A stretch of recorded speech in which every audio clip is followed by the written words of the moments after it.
又嚟到恒指、科指周線級別嘅復盤，咁同樣都係重複嘅嘢，重複做啦，不斷咁樣去揾出呢一個周線級別嘅 POI 同埋一啲大型頂底嘅流動性位置，即係 equal high、equal low 同埋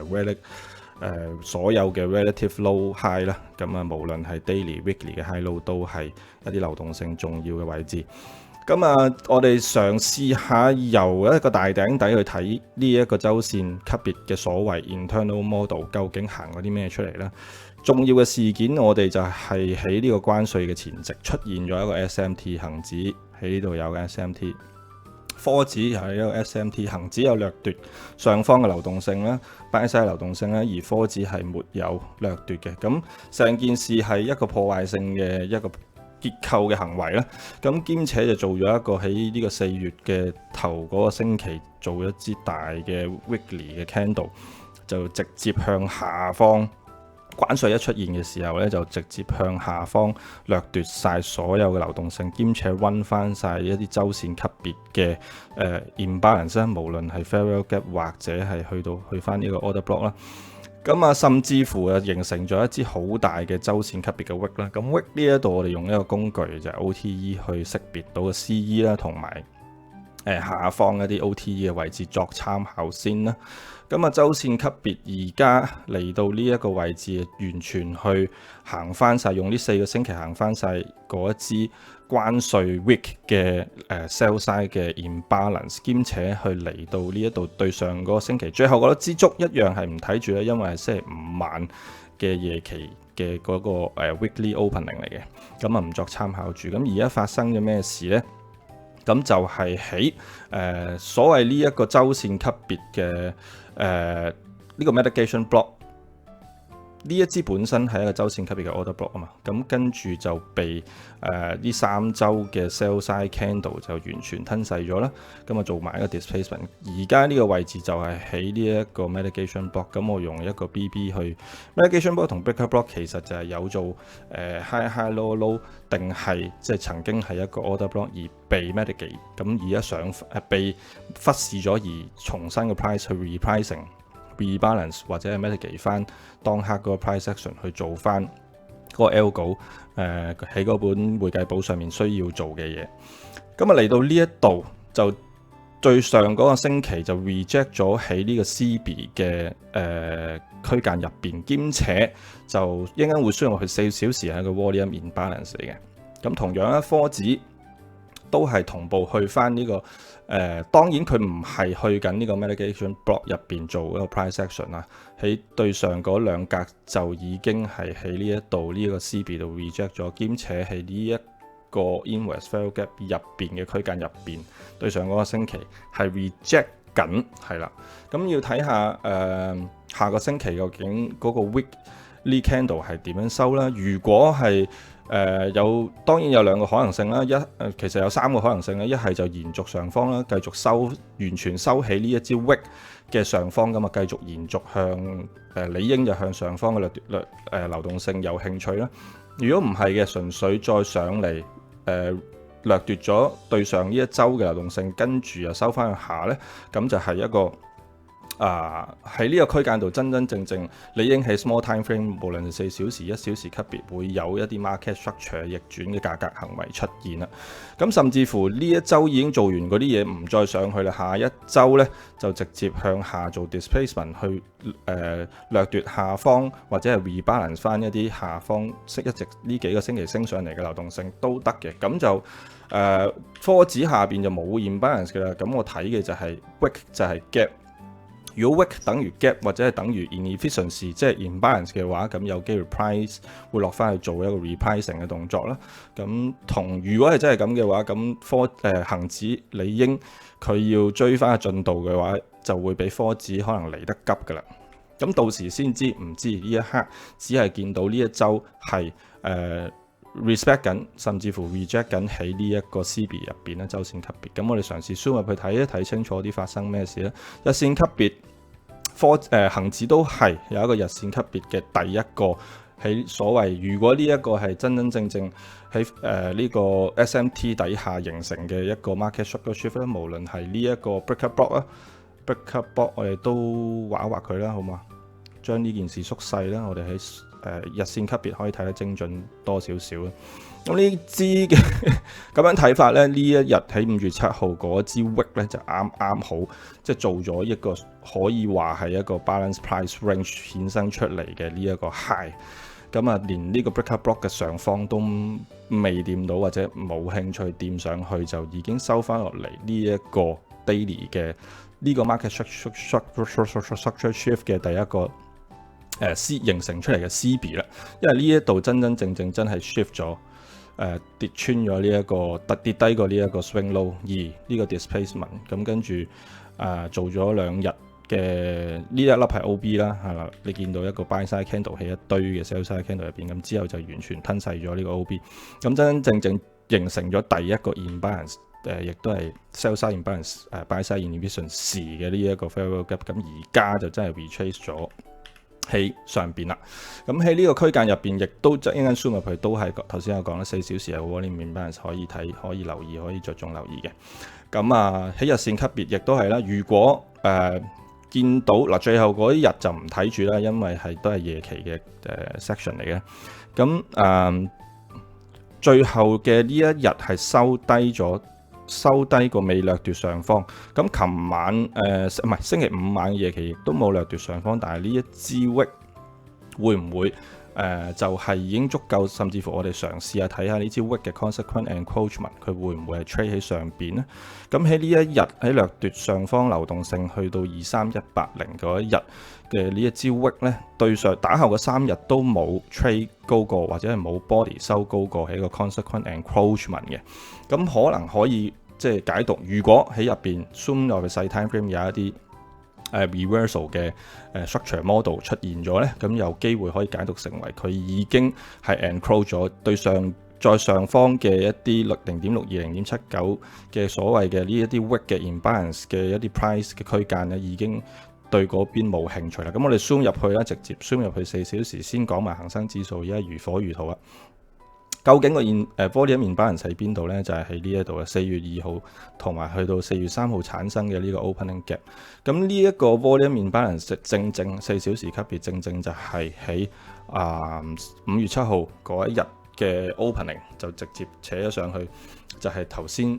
講嘅嘢啦，喺大 time frame 入邊。咁而家暫時仲係 respect 緊喺呢個 volume imbalance 入邊。喺4小時級別有冇做一啲 market structure shift 或者係咩性？有冇啲咩特別可以留意呢？咁頭先嗰格嘢咁啱得咁巧，亦都會係一陣間宣佈係1小時，會見到呢度產生咗一個 inverse fair gap。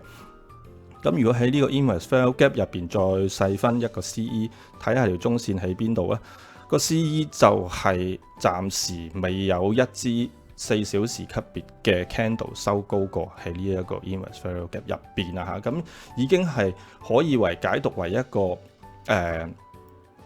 喺 small time frame 或者喺當刻執行嘅時候，可以係一個market 俾我哋嘅 conviction 啦。冇興趣再 trade 喺呢一個 imbalance 嘅上邊，係啦，去到下邊 encroach 咗就已經做完佢要做嘅嘢。咁但係呢個就要拭目以待，再睇翻1小時嗱。如果喺1小時級別咧有一啲 market structure， 有一啲reversal structure， 咁呢件事咧某程度上咧就越嚟越多 condition， 甚至乎越嚟越大信心去 validate 呢一個price action。咁1小時級別咧睇翻落去，1小時級別呢一度亦都真正係一個 inverse 咗嘅 fair gap 嗰日嘅 opening， 而open 咗之後 opening gap opening 咗之後，跟住10點鐘嗰一個鐘就成一支 sell side 嘅 candle 咧完全就 balance 翻呢一個所謂冇，雖然佢係冇任何嘅，因為叫 volume imbalance，即係冇任何嘅 trade 或者係 transaction 喺入邊發生過，咁啊完全一個 sell side 拍落嚟。咁曾經有2次咧，就行過去嗰個 consequent encroachment 度嘗試去 repricing 嗰個 price 嘅嗰個 imbalance 嘅，或者係嗰個 inefficiency 嘅。咁亦都係 reject 緊。咁即係話俾我哋聽，起就算喺由4小時開始到1小時嘅圖，都係呢個 inverse fair gap 都係一個好重要嘅 POI 區間。咁首先我哋識別咗先啦。咁如果往後真係有一啲好確定性嘅 market structure 嘅一啲 reversal， 咁就可以係一個好好嘅參考嘅地方啦。咁1小時級別再講埋啦，即係再細啲嘅大家自己睇啦。1小時級別呢一度貌似一個 market structure shift 啦，真真正正要見到一個比較大啲嘅 discipline 先有信心啦。咁但係呢一刻係唔係某程度上講可以話係咁，但係對上呢一個 order block 呢一個 rejection block， 某程度上佢係曾經收低過呢個 rejection block， 但係就上翻嚟。咁某程度上呢一個 rejection block 嘅 wick 嘅 CE 都係可以參考，究竟 price 有冇 trade 低過呢一個 CE 咧？咁暫時未有。咁所以呢一刻未好肯定呢個 confirm 呢一個係1小時級別嘅 market structure shift 嘅。咁但係頭先講嘅嗰啲 condition 依然存在，亦都生效緊，市場亦都 confirm 緊。咁要再睇下有冇啲嘢可以 double confirm 呢件事，令到自己有信心去 manage 自己嘅 trade 咧。根據頭先所講，嚟緊下週預計嘅一啲市場俾我哋嘅 bias。咁去翻科指入邊，科指入邊亦都發生嘅事件都係差唔多啦。喺呢個玻璃一面 balance 啦，喺呢個日線級別嘅 CB 啦。暫時係做緊一個 SMT 啦，因為你見到真真正正喺日線級別 market structure shift 係喺呢一度，係啦。咁而嗰個比例係同恆指唔同嘅，恆指嗰個 fair gap 嘅repricing 係唔同嘅。咁周線級別而家暫時喺科指係 reject 緊喺呢一個inverse 嘅 fair gap 入邊，咁而對上嗰一週見到嘅係 reject 緊上咗嚟去 rebalance 翻呢一啲imbalance 之後係 reject 緊喺下邊啊。咁所以即係下一週我哋嘅 bias 可以睇嘅就係下方仲有冇一啲特別大嘅 imbalance， 喺科指周線就冇啦。咁啊亦都係同恆指一樣有呢一節大 wick 啦。咁可以用翻 OT 去睇翻 consequential encroachment 可能係個市場有興趣嘅位置啦。咁當然如果下一週係收高過收翻起呢一支竹嘅足頂，甚至乎高過呢支 wick 嘅，咁可以解讀成為有興趣向上方流動性進發啦。咁中間又有啲關要過啦，可以喺細 time frame 即係中 time frame 嗰度再去睇翻個 conviction 有冇符合我哋嘅 condition 啦。咁但係暫時呢一周嘅科指咧就收低咗，起掠奪咗上方流動性，兼且收低咗喺上周嘅 body 入邊。咁而真係要睇下一周。科指同恆指都有可能，亦都見到有一啲聞到味係有一啲有興趣做 reversal 嘅一啲 structure model 啦。咁大家就可能喺倉位嗰度就要小心啲，甚至乎